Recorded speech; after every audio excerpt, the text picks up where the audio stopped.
some wonderful information. I have the honor of introducing our Chancellor of our district, therefore our college, Kern Community College District. And Chancellor Serrano has been the Chancellor of our district since 2004. Previous to that, she served as President of Bakersfield College for 6 years, and previous to that, she's held other administrative positions at Bakersfield College, including in student services, and served as an adjunct faculty member. So she really understands our system and understands community colleges. We've been very lucky also that she represents not only our district, but youth students and our colleges at the state level. She has served as our CEO rep at the state level for all CEOs. So our district is very well known throughout the state, and so obviously that benefits youth students. Chancellor Serrano holds a bachelor's degree in political science from the University of California at Berkeley and a Juris Doctorate from Hastings College of Law. So law is in her background and law is in her husband's background, so she's very knowledgeable about that, and I will turn it over to Chancellor Serrano.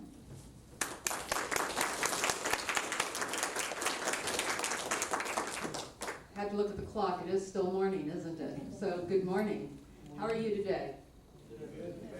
Any of you considering a career in law? A couple of you. Any of you considering a career in law enforcement or something related? Okay. Only a couple of you. Okay. So the rest of you are all history majors, right? No. No. I truly did enjoy conducting research, really learning more than I'd even forgotten by accepting this invitation to serve as a speaker on Constitution Day. You can see here from this slide that Constitution Day is recognized throughout the United States as a way of revering our Constitution, which was ratified in September 17th of 1787.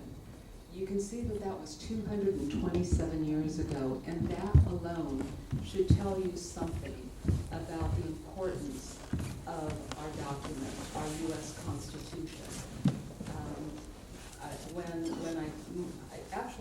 I marvel at that. I have been able to see the Declaration of Independence as well as the U.S. Constitution. And when you see that and think about our history, you really do get this sense of pride that one might not feel when they're a high school student, or not even maybe when one's a college student. But again, I share that because while you may be here for a variety of reasons, just know that without our founding fathers and our Declaration of Independence and our U.S. Constitution, we would not be able to enjoy the freedoms that we have today. And I have had an opportunity to travel to many countries and see how different those countries are compared to the United States of America. So I was contacted a couple of weeks ago. I was invited by now Dean Jeff Gill to be the speaker this morning. And when I looked at my calendar, it was the only day this week that it just wasn't packed full with appointments and meetings and the like. Well, that should have it should have been a clue to me that I was going to have to prepare for a lot of other things. So I did experience what I would say is a moment of insanity and accepted his invitation. But as I just said, I am glad that I did. He asked, he asked that I come up with a title. And the title of my presentation is Treating Students Equally Means Treating Them the Same. So I want you to think about that as students. If we treat you all the same, would we really be treating you with equity, meeting your needs in terms of your learning? Now, Dean Gill did provide me with a couple of topic suggestions. One was Brown versus Board of Education. This year, we are celebrating the 60th anniversary of Brown. He also suggested that maybe if I was more interested in the Civil Rights Act, which we are now celebrating its 50th year anniversary, that I might want to do that. Well, by the time I was closing up the presentation, it led me to the Civil Rights Act anyway. Yeah, I'm going to focus on the Brown Act because I see its relevance to the work that we are doing in community colleges today. So thank you, both Dean Kill and I guess now retired Professor Good, for inviting me to this day. I would also say this, Constitution Day was not only established to honor our Constitution, but also by act of Congress. Any educational institution that offers federal or receives federal funding is required to hold days such as this. So I want to say that while you don't represent the majority of the college, we obviously didn't have to have this presentation in the football stadium. Again, I want you to put into context why we are doing this and recognize that while it might be required, each one of you is not necessarily required to be here today. And so I hope that from this you will gain special interest, again, in our Constitution. So I'd like to provide you a background about the U.S. Supreme Court opinion in Brown. And I'd like to begin by sharing a statement, actually reading a statement from the Supreme Court decision. So let me quote Chief Justice Warren. In these days, it is doubtful that any child may reasonably be expected to succeed in life if he is denied the opportunity of an education. Such an opportunity, where the state has undertaken to provide it, is a right which must be made available to all on equal terms.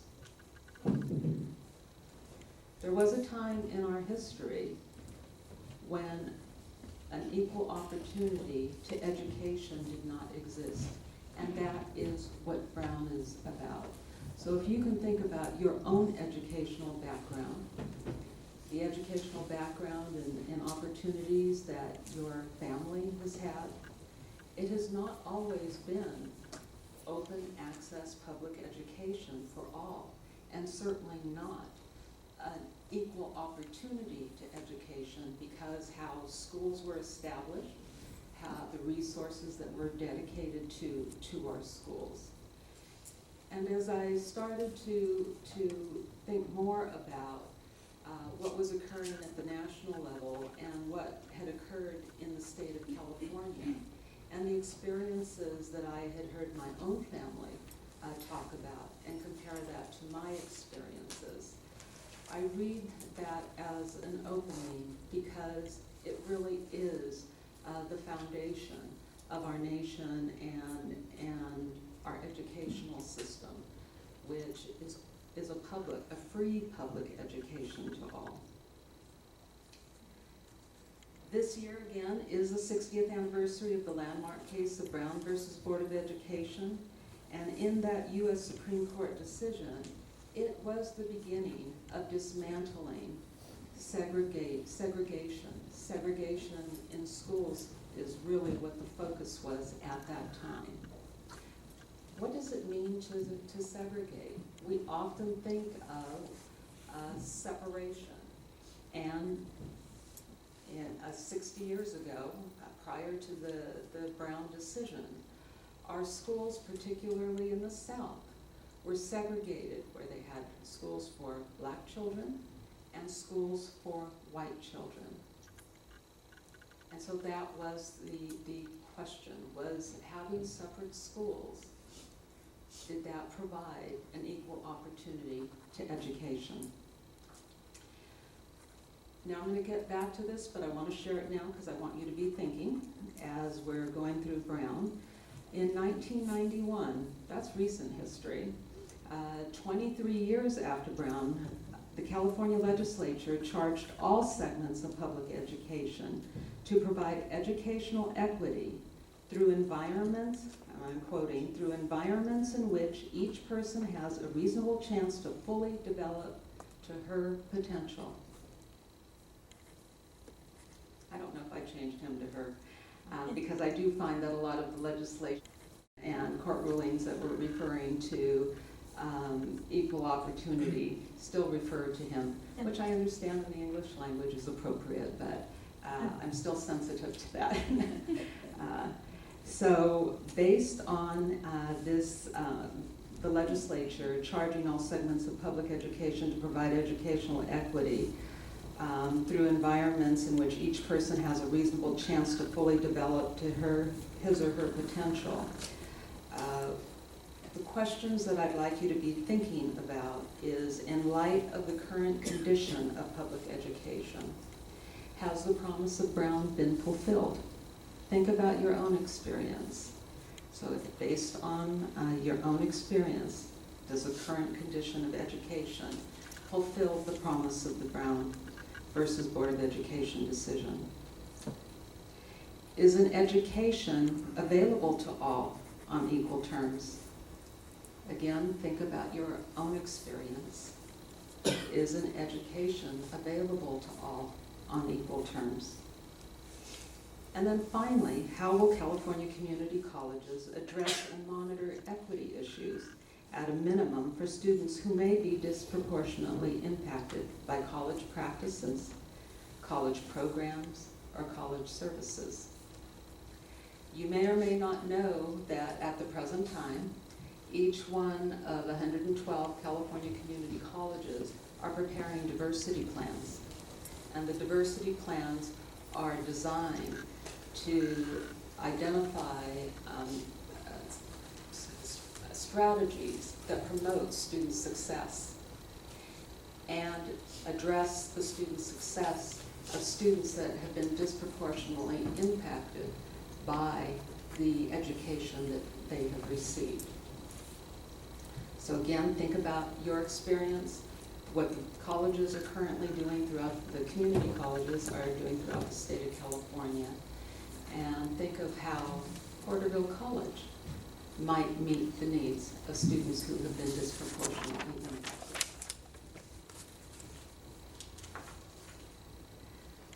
Now, in order to understand Brown, we also have to recall our history and the Civil War and the fact that we had slavery in our country, and that based on that slavery, there wasn't necessarily an equal opportunity provided for all. There was segregation. So in 1865, after the Declaration of Independence in 1776, well, let me go back to the Declaration of Independence from 1776. And I know you're going to recognize this statement. It stated, "We hold these truths to be self-evident, that all men are created equal." Yet, following the Declaration of Independence, slavery was established. And it was then we went through the Civil War, and following the Civil War, we had adopted, ratified, added to our Constitution 3 amendments that specifically addressed the issues that our African American citizens were confronted with at that time, or during that period. So the 13th Amendment was ratified in 1865, and that finally put an end to slavery. Then 3 years later, the 14th Amendment strengthened the legal rights of these newly freed slaves by stating, among other things, that no state shall deprive anyone of due process of law. And then finally in 1870, the 15th Amendment was passed, which prohibited states from denying any citizen the right to vote on race, color, or previous condition of servitude. So over a very brief period of time following the Civil War, these Civil War amendments were adopted in order to provide more freedom, or actually codify freedoms that should be enjoyed, and I do use the word should be enjoyed, by the slaves that had been freed. But despite these three amendments, African Americans were often treated differently than whites, and especially in the South. In fact, many state legislatures enacted laws that legally mandated segregation of races. For example, many states decreed that blacks and whites could not use the same public facilities. They couldn't ride the same buses, and they could not attend the same schools. It was not until the 1890s that these laws were challenged in the court. And there was a famous case which established precedent for many years, and it occurred in the state of Louisiana. So in 1892, a Louisiana man named Homer Plessy, who was considered 1/8 black, refused to give up his seat to a white man on a train in New Orleans. The laws of Louisiana required that blacks and whites be seated separately, and certainly that if you were in a seat that should have been occupied by whites, one, the law was that you not even do that, but two, that you give up your seat. Well, Homer Plessy decided to challenge his arrest. And he contended that the Louisiana law separating blacks and whites on trains violated the Equal Protection Clause of the 14th Amendment. Now recall that this incident, his arrest, occurred in 1892. It took 4 years for this matter to finally reach the United States Supreme Court.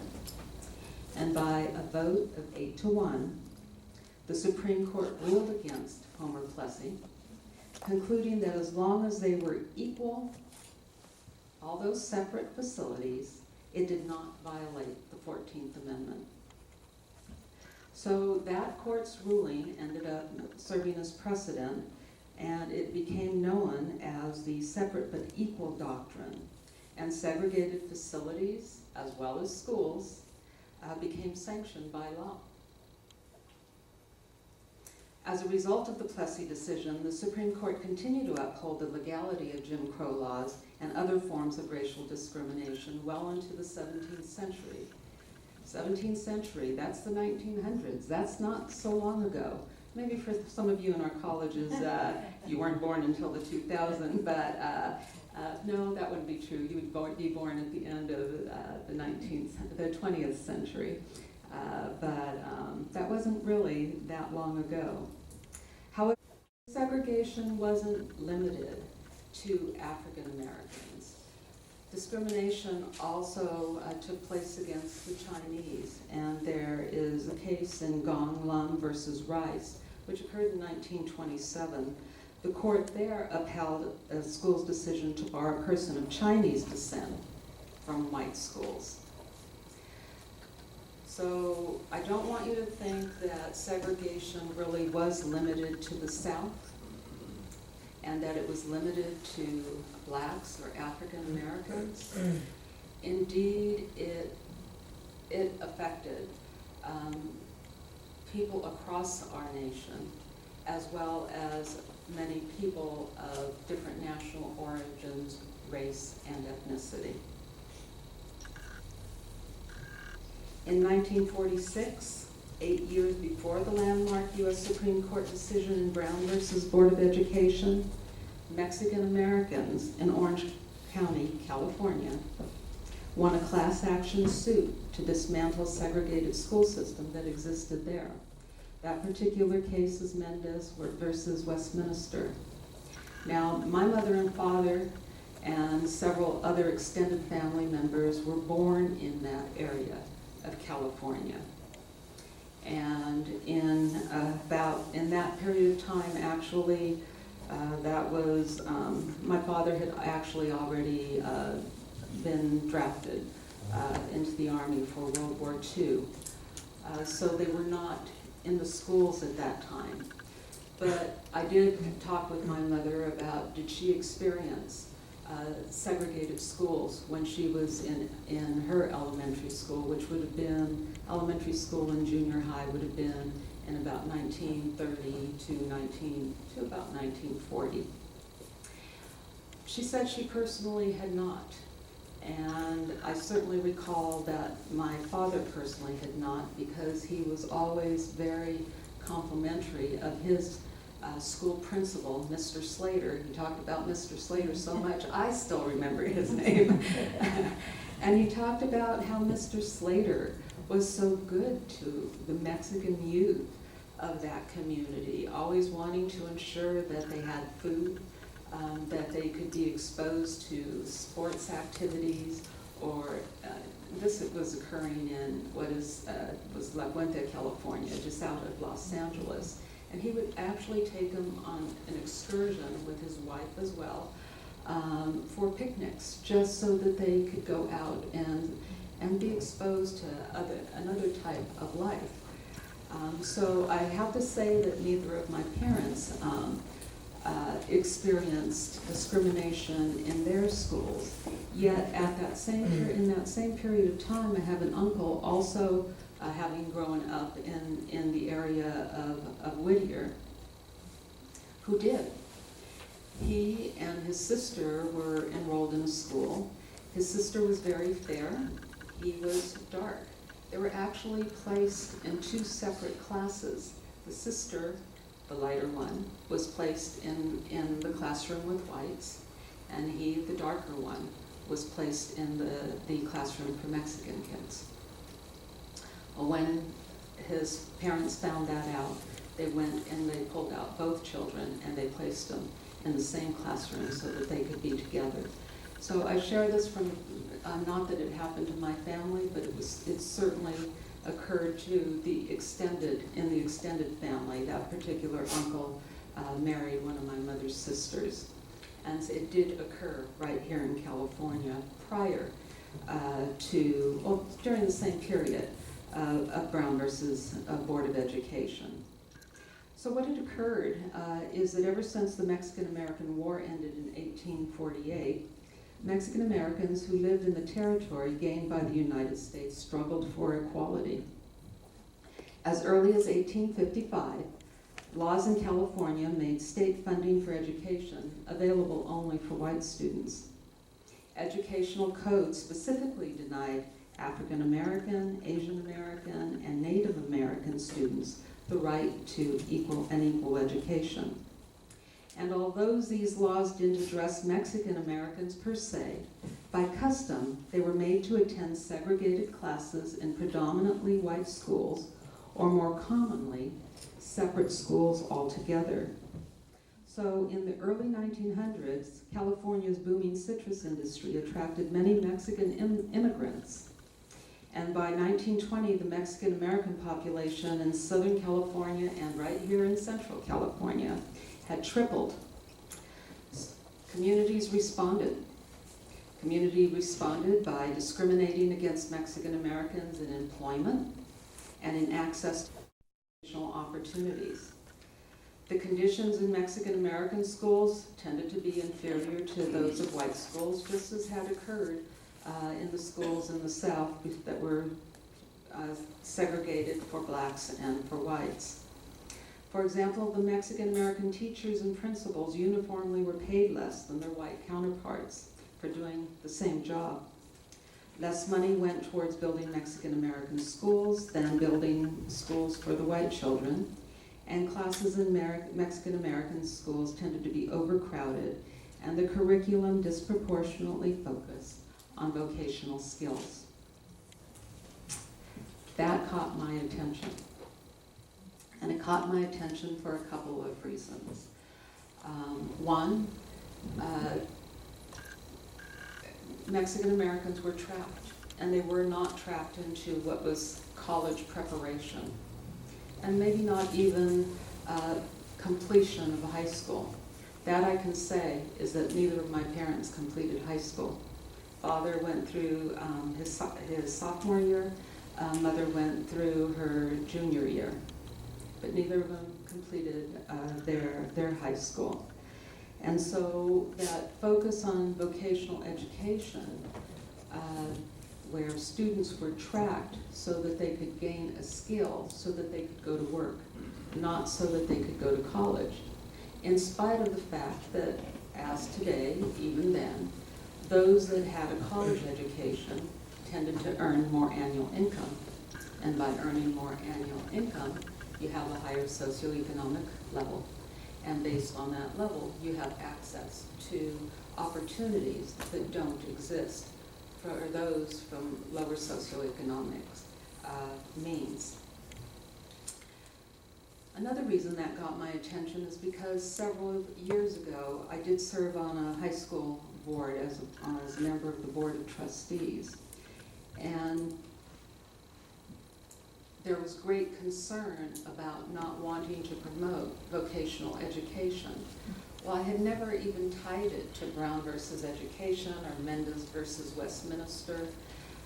And I don't even know, as I contemplated why, that was really the reason. I think rather than not wanting to track students or offer a vocational education program that minority students might enroll in, it was really a matter that based on the civil rights movement and the monitoring of schools, especially the grade schools, K through 12, it could be inferred that students were being tracked and therefore discriminated against if they were all enrolling, or most of them were enrolling in vocational programs.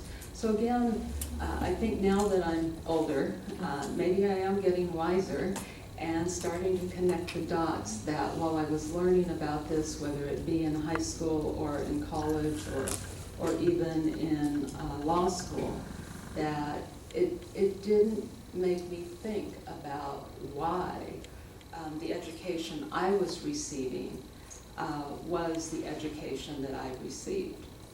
Because to this day, I will tell you that I do believe that I was discriminated against in high school. Not in terms of my placement into a group of students that were college prep, but by the fact that in my senior year, regardless of my friends that I was close with being contacted to visit a counselor about where they were going to go to college, not one time did a counselor ever meet with me to talk to me about my opportunities to go to college. So we've come a long ways from Brown in many ways, or pre-Brown in many ways. We've come a long ways from Mendes in many ways. And certainly it was a long time ago that I graduated from high school. So we've come a long ways since then as well. But again, I want you to go back and think about the three questions I asked you to think about, because have we come far enough is really my question. So getting back to Mendes versus Westminster, during World War II, the horrors of discrimination abroad fueled a growing resistance to discrimination and segregation at home. Really, we had soldiers, African American, Mexican American, Chinese, the breadth of races and ethnicities. And they were putting their lives on the line for the freedom of our country. And so that brought home, should we really be segregating our schools and our public facilities and transportation and the like? And so I guess it can be attributed to the war effort in World War II, that for Mexican Americans, that resistance peaked then, and by the 1940s, with men coming back from the war having fought for their country and seeing that their families were now being discriminated, action began to take place right here in California. In fact, there was a tenant farmer named Gonzalo Mendez, and he moved his family to the predominantly white district in Westminster, California, which is in northern Orange County. And his children were denied admission to the public school there. So he thought, here I am a war veteran, I'm coming back, and my children can't even have access to an integrated school where they will receive a good education. His sister had married a gentleman with a French last name, and while his sister's children actually were of Mexican background, his children were enrolled in the school that he wanted his children enrolled, but she was not allowed to register them there. They got sent to the Mexican school. Well, Mr. Mendez wasn't going to put up with that. And in 1945, Mendez and 4 other parents filed a class action suit on behalf of 5,000 Mexican-American families to integrate the schools in 4 Orange County school districts. However, like Plessy versus Ferguson, remember the gentleman on the train, separate but equals okay, which focused on racial discrimination, the plaintiffs in Mendez versus Westminster argued that the students were segregated into separate schools based solely on their national origin. In 1946, this case got to the California Supreme Court, and the judge ruled that the equal protection provisions of the 14th Amendment pertained to equal access to education, and under that provision, segregation based solely on national origin was unconstitutional. Mind you, that was before the Brown decision at the federal level, that California's courts ruled that separate is not equal, and that we were protected by the 14th Amendment. So that was the first successful challenge to that decades-old doctrine of separate but equal in public schools, and it established an important legal precedent. In 1948, a federal court in Texas ruled that segregated schools for Mexican Americans were unconstitutional. And in 1950, the federal court in Arizona also followed suit by ruling that separate but equal was unconstitutional.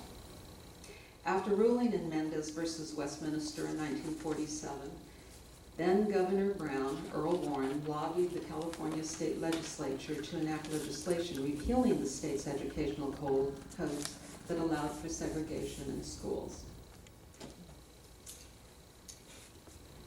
Governor Earl Warren, just 6 years later, became Chief Justice of the United States Supreme Court, nominated and appointed by President Eisenhower, who expected him to appeal to liberals, but really follow more conservative politics, and never expected that Earl Warren, as Chief Justice of the United States, would turn over the Plessy doctrine of separate but equal. So 6 years later, after Earl Warren, following the Mendez case, worked with the legislature to enact legislation repealing our state's segregation in schools. He did go on to become the Chief Justice, and he served as the writer of the opinion in Brown versus Board of Education. Moreover, and I'm going to go into the history of that process in the Supreme Court, moreover, it ended up being a unanimous opinion, which was not expected at all. So how did Brown versus Board of Education reach the Supreme Court? Well, in 1950, the National Association for the Advancement of Colored People, you may know it as NAACP, persuaded 200 people who were fighting for better conditions to fight for integrated schools. The plaintiffs in Brown came from South Carolina, Virginia, Kansas, Delaware, including the District of Columbia, Washington, D.C. The 5 cases from these 4 states, excluding the District of Columbia because that was federal, eventually reached the Supreme Court, and these cases were consolidated, and the name Brown versus Board of Education was made because Oliver Brown, the names of the plaintiffs were listed alphabetically, and Oliver Brown's name was the first on the list of cases of plaintiffs. So coincidentally, that is how we got Brown versus Board of Education, because as a parent from Topeka, Kansas, his was the first name on the list of plaintiffs. Mr. Brown had attempted to enroll his 7-year-old daughter in a nearby school in Topeka and was denied admission based on race. So the fundamental issue of Brown was whether the 14th Amendment's protection clause applied to segregated schools. When the case went to the Supreme Court in 1952, it seemed unlikely to win. In fact, the then Chief Justice of the Supreme Court, Chief Justice Vinson from Kentucky, favored separate but equal. And the other 8 justices were divided. So what happened after the initial hearing, the justices were unable to even reach a decision, and based on one of the justices' suggestions, Justice Frankfurter suggested that the case be rescheduled to be re-argued the following year. However, before that case could be heard, Chief Justice Vinson died of a heart attack. That is when President Eisenhower appointed Earl Warren as Chief Justice of the United States. And there's really interesting politics behind that. And I'd suggest that you go look into that because it entails the presidential elections and the vice presidents and politics and political favors. So I'm not going to tell you about that. I'm hoping that piques your interest and you'll go look up Eisenhower's appointment of Earl Warren to the Supreme Court. So Earl Warren is now the new Chief Justice. And on December 12, 1953, the court reconvenes, but the justices still couldn't agree. A key argument in the case was what actually ended up being social science evidence presented by the NAACP attorneys and based on Dr. Kenneth Clark's Dahl test. How many of you have heard about the Dahl test in this civil rights case? Only a couple. Very interesting. There were 2 psychologists, a husband and wife, and they studied the psychological effects of segregation on black children.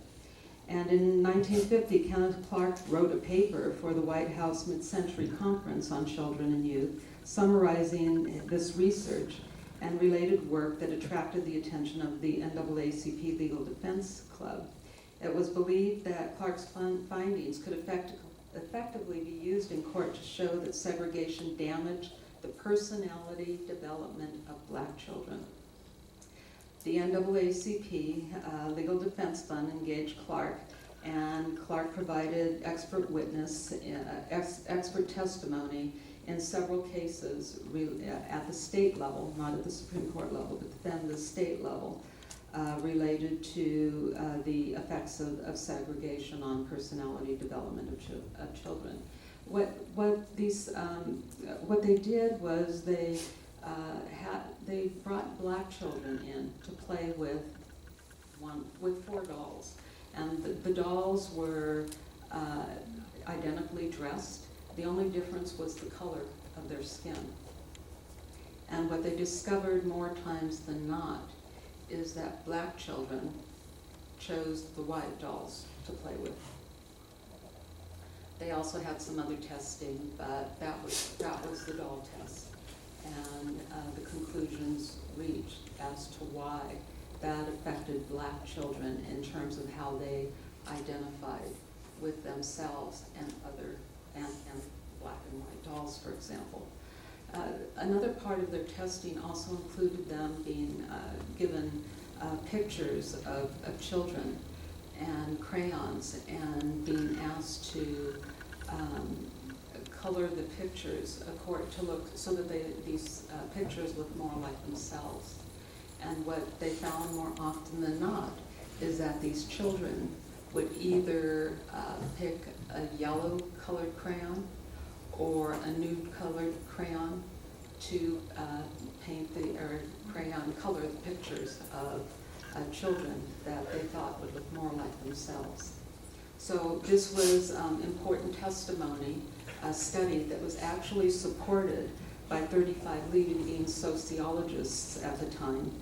And the Supreme Court actually specifically cited Clark's 1950 paper in the Brown decision.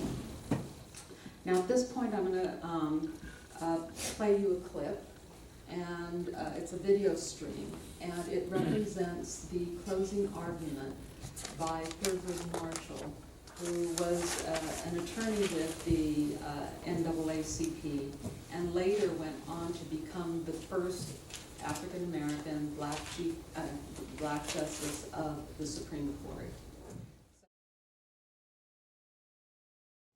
But they must be separated in school. There is some magic to it.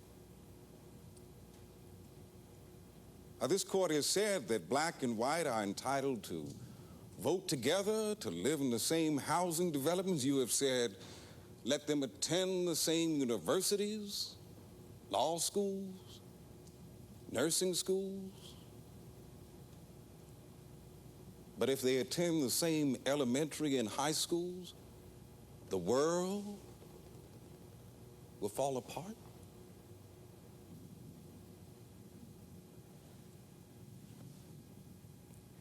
Yesterday, Mr. Davis said that he feared the only thing Negroes were after was prestige, status. Exactly correct. We do want that, and why shouldn't we? Why should our being black deny us what others in this country take for granted?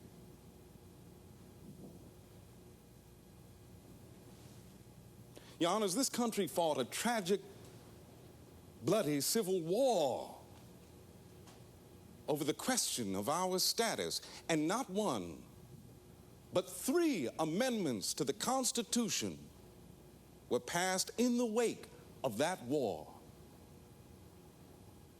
to settle the question of our status once and for all. The 14th Amendment specifically promised equal status. It was the Negro Bill of Rights. What had been left out of our Constitution had finally been put in. Our otherwise extraordinary Constitution was finally complete. No longer would we be denied the right to be free, to take charge of our own lives, to become a proud and an aspiring people. Well, we all know that some states made a mockery of those sacred promises. And in 1896, the Supreme Court of the United States said, that's all right. The Plessy decision was and is a fraud, nothing more than a license to discriminate, to perpetuate the inequalities and injustices of slavery. And now is the time for this court to say that is not what our Constitution stands for. The only way this court can decide for the defendants is to say Negroes are inferior to all other human beings. Now, nobody will stand up in this court and urge that openly. But for a court in this country today to deny that enforced racial segregation is a badge of inferiority, why, they are shutting their eyes as judges to what they must surely know as men. If this court denies our appeal, that is the message you will be sending to us and to the world.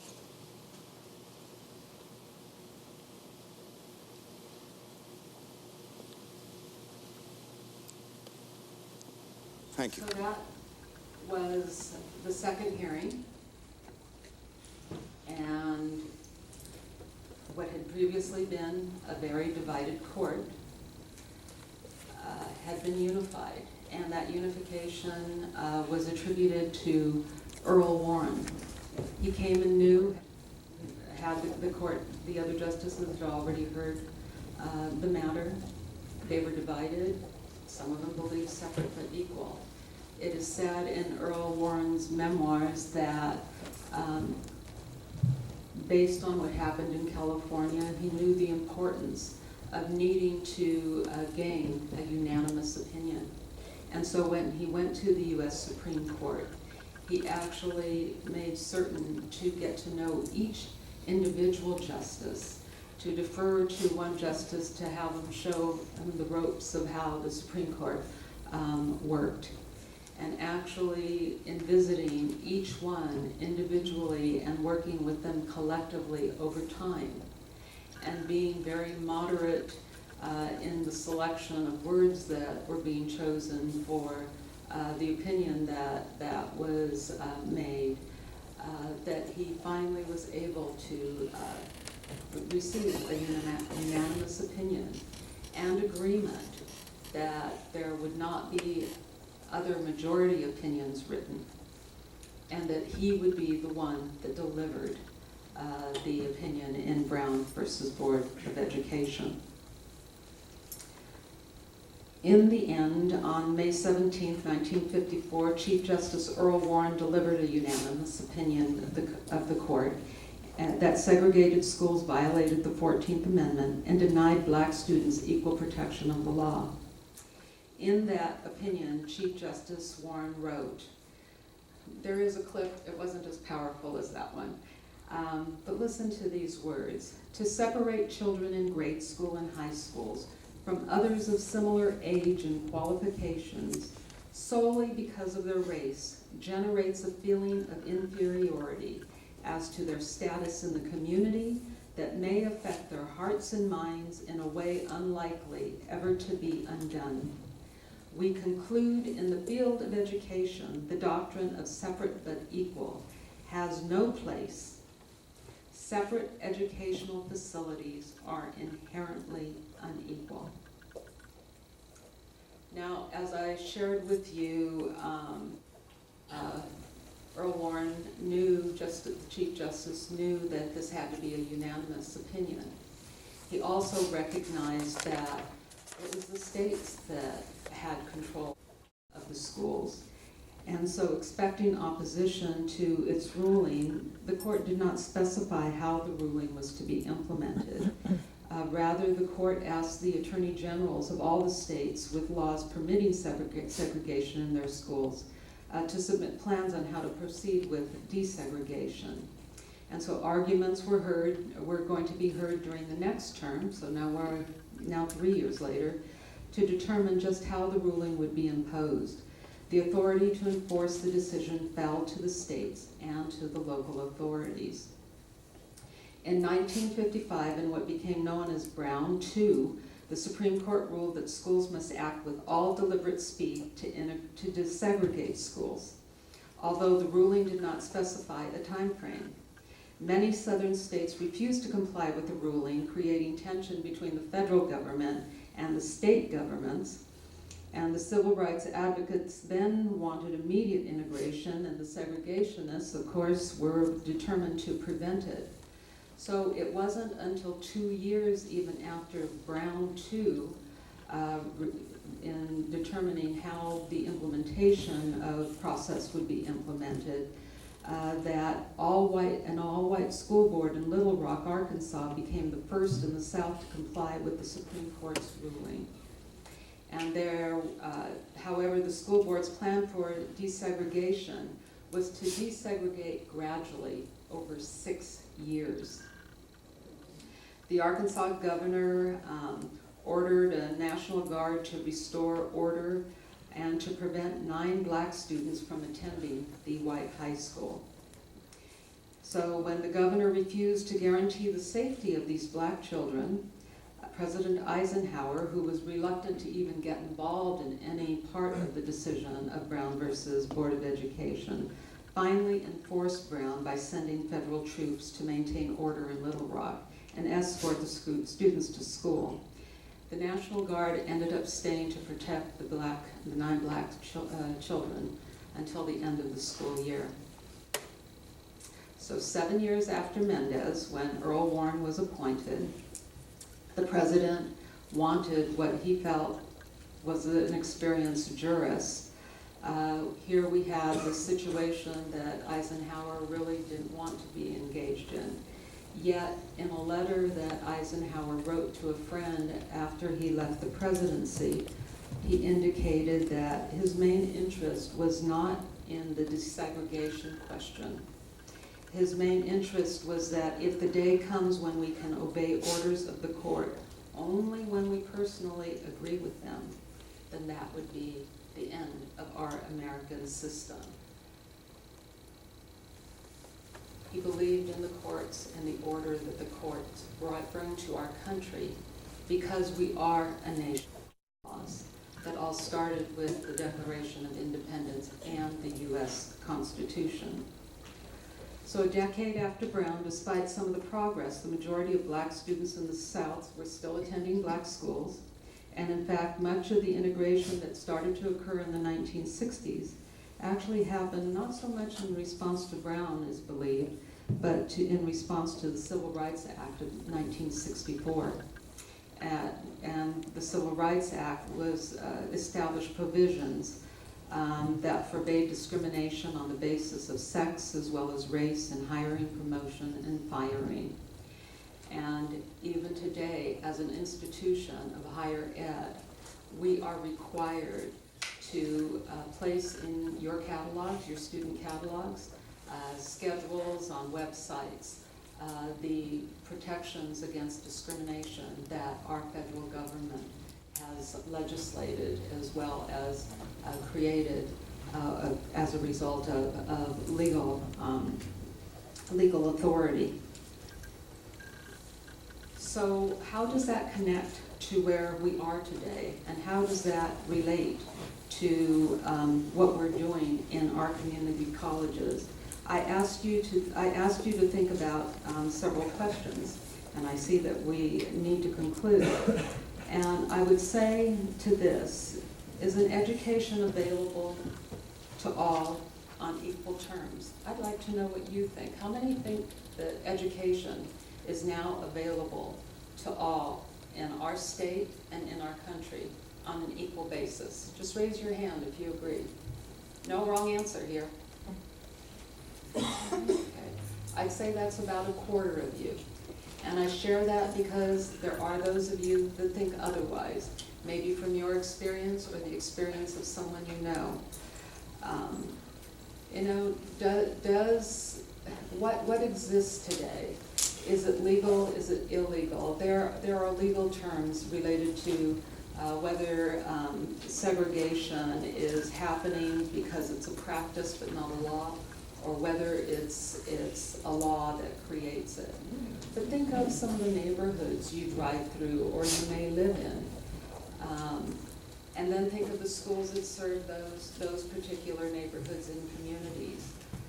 Our schools are basically the same, and they follow the standards that are established by the state and the federal government. But as individual students, are we provided with the education that you need and in terms of how you learn and what is being taught that is specific to your needs.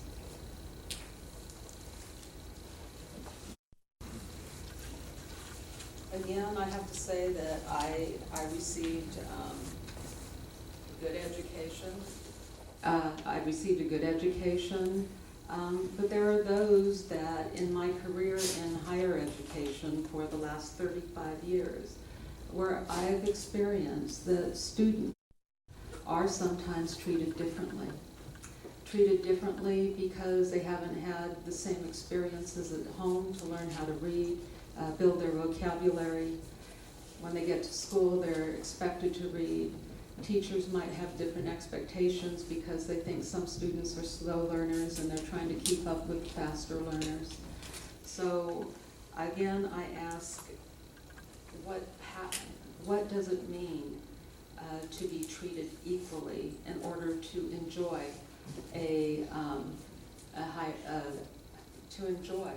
an opportunity to be educated?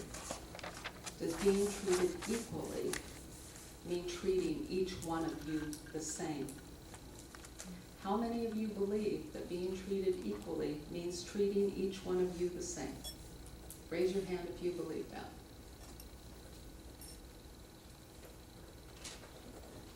So if the opportunity that you're given in our college are open access, indeed you are given that opportunity for an education.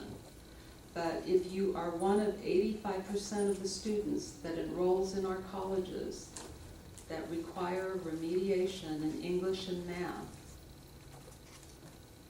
are you having the same opportunity as students that come into the college already having college English skills and college level math skills?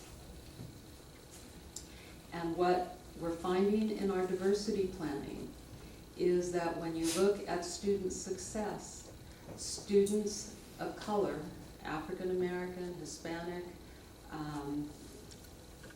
they are actually Native Americans. They are actually maybe staying in college, but not successfully completing a college education. And that's what we call disproportionate impact. And that's where I would encourage you to get into the dialogue with your colleges in terms of how to meet the needs of students who are coming to college and may not be thriving in spite of the fact that they have an equal opportunity to an education. So if nothing else, the point of that I wanted to come back to in terms of Brown is that we have come a long way, but we have a long way to go so that each one of us can enjoy the opportunities that I feel like I've had in my life, but others are not enjoying or even having the opportunity to receive the education that will provide them the opportunity to enjoy their lives to the fullest. So with that, I conclude my remarks. I thank you for being here, and I hope that you will at least go look at more information about Brown versus Education or Mendez versus Westminster, because we'll continue to struggle with these issues for years. Thank you.